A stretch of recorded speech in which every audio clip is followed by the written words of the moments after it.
Sumatera Selatan, salah satu provinsi di Indonesia yang memiliki potensi besar dan selalu menunjukkan.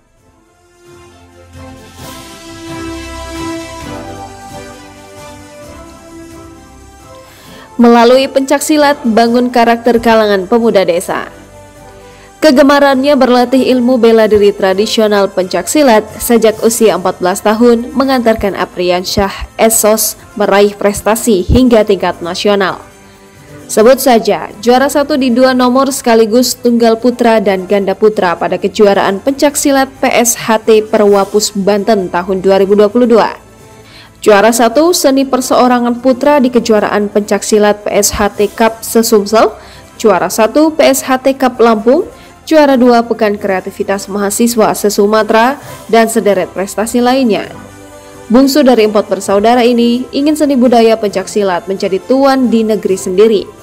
Bahkan mendunia seperti di era 1990-an, era pesilat Abbas Akbar, atlet silat asal Sumatera Selatan yang mampu mengharumkan nama Indonesia.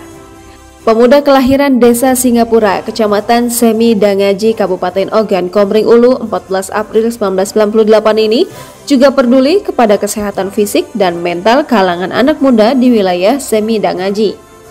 Karena itu pula, alumni IAIN Metro Lampung tahun 2022 ini rela belusukan dari desa ke desa menempa pemuda para muridnya melalui seni bela diri silat.